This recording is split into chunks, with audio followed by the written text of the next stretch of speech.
అర్హులైన ప్రతి ఒక్కరికి దశల వారీగా ఇంద్రమ్మ ఇళ్లు మంజూరు అవుతాయని, క్షణికావసరంలో ఎలాంటి తప్పుడు నిర్ణయాలు తీసుకోవద్దని నంగనూరు మండల ప్రత్యేక అధికారి డిపిఓ దేవకీదేవి సూచించారు. ఈ మేరకు సిద్దిపేట జిల్లా నంగనూరు మండల కేంద్రంలోని మండల ప్రజాపరిషత్ కార్యాలయంలో ఎంపీడీఓ లక్ష్మప్ప, ఎంఆర్ఓ సరితతో కలిసి ఏర్పాటు చేసిన మీడియా సమావేశంలో మాట్లాడారు.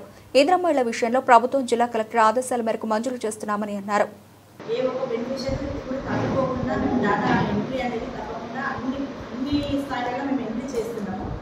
కానీ మంజూరయ్యే విషయంలో కూడా ఆధార్ మిస్ మ్యాచింగ్ కావచ్చు, రకరకాల రీజన్స్ తోటి కొన్ని డిఫికల్టీస్ తోటి కొన్ని ఆగిపోయినాయి.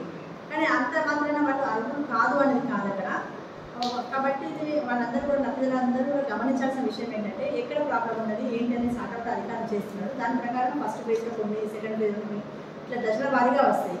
కాబట్టి దశల వారీగా వస్తాయి కాబట్టి మీరు రాని వాళ్ళు ఎవరైనా కానీ నాకు రాలేదు కానీ రాలేదు, నేను అర్హత కలిగి ఉన్నా, నాకు రాలేదు అని మాత్రము మీరు ఎవరు కూడా ఇబ్బంది పడకూడదు. ఎందుకంటే అందరికీ కూడా అర్హులైన ప్రతి ఒక్కరికి కూడా లబ్ధి చేకూర్చే విధంగా మేము ప్రయత్నం చేస్తున్నాము.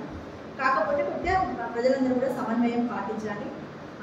క్షణికావేశానికి లోటు కాకూడదు. అధికార యంత్రాంగంతో సమన్వయం వాళ్ళతో కూడా కోఆర్డినేషన్ చేసుకుంటూ ఎక్కడన్నా అది గ్యాప్ ఉన్నది అనేది తెలుసుకోవాలి. అదే సేమ్ పరిస్థితిలో అధికార యంత్రాంగం కూడా మీకు ఈ కారణం చేత రాలేదు, ఇది మా ఆధార్ ఎగ్జాంపుల్ చెప్తున్నాం, ఆధార్ మిస్ మ్యాచింగ్ ఉంటుంది. ఆధార్ సెంటర్కి వెళ్ళేసి ఆధార్ అప్డేషన్ చేసుకొని వచ్చి మళ్ళీ రిపోర్ట్ ఇవ్వాలి. తర్వాత ఒక్కసారి అకౌంట్లో కూడా డబ్బులు పడకపోవడానికి 2 కారణాలు ఉంటాయి. ఆంధ్ర బ్యాంకు కానీ లేకుంటే మనకు ఎస్బీఐ, మెయిన్ ఎస్బీఐ బ్యాంకుతో అయితే మనకు తొందరగా పడుతుంది. మేము మంజూరైన వాళ్ళకి అది చెప్తున్నాం కూడా, పేమెంట్ పడకపోవడానికి కొన్ని కారణాలు ఉంటాయి. దానికి గల కారణాలు ఏంటి అనేది కూడా మేము చెప్తున్నాం. ఆధార్ మిస్ మ్యాచింగ్ కావచ్చు, లేకపోతే బ్యాంక్ అకౌంట్ ఎస్బీఐలో బ్యాంక్ అకౌంట్ లేకపోవడం కావచ్చు. ఎస్బీఐలో బ్యాంక్ అకౌంట్ ఓపెన్ చేయించిన వెంటనే మనకు మళ్ళీ అమౌంట్ 1 lakh అనేది మనకు అడ్జస్ట్ అయింది. ఇప్పటి వరకు మనకు దాదాపు 19 మందికి 1 lakh చొప్పున మనకు అడ్జస్ట్ అయింది. అంటే బేస్మెంట్ కంప్లీట్ కాగానే మనకు వాళ్ళకు పేమెంట్ పడింది. అంటే మా బెనిఫిషియరీస్ అందరూ కూడా గమనించాల్సింది ఏంటంటే స్టేజ్ వారీగా అక్కడ ఉన్న హౌసింగ్ ఏఈ వచ్చేసి రికార్డ్ చేసేసి పెట్టిన వెంటనే వాళ్ళకి అమౌంట్ అనేది ప్రభుత్వం తరఫున వస్తుంది. కాబట్టి అది మంజూరైన ప్రతి ఒక్కరికి మన నగదు మండలి చూసుకుంటే 512 మనకు మంజూరైనవి. 512 కూడా మేము కింది స్థాయి వరకు పంచాయతీ సెక్రటరీ ద్వారా ప్రొసీడింగ్స్ ఇచ్చి పంపిణీ చేయడం జరిగింది.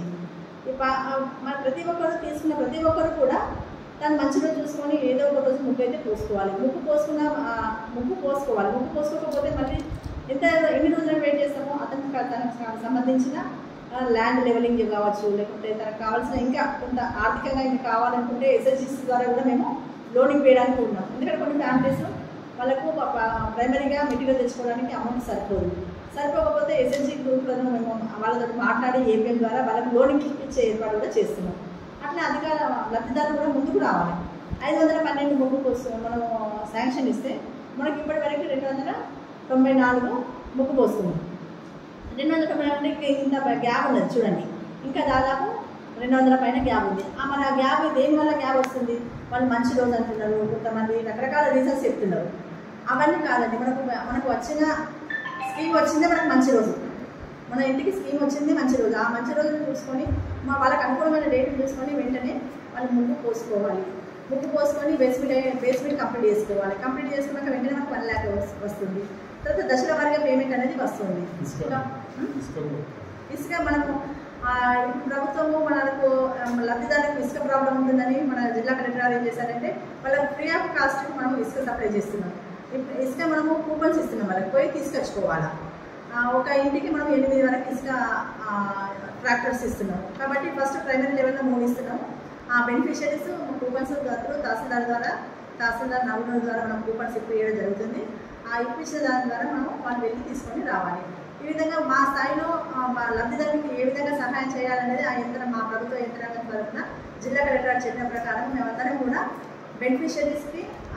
బెనిఫిషరీకి అందుబాటులో ఉండుకుంటూ సరైన సమయంలో వాళ్ళ గైడెన్స్ చేసుకుంటూ వాళ్ళు ఇల్లు మంచిగా కట్టే విధంగా మేము చర్యలు తీసుకుంటున్నాము. ఆ తర్వాత ఇంకొకటి ఏంటంటే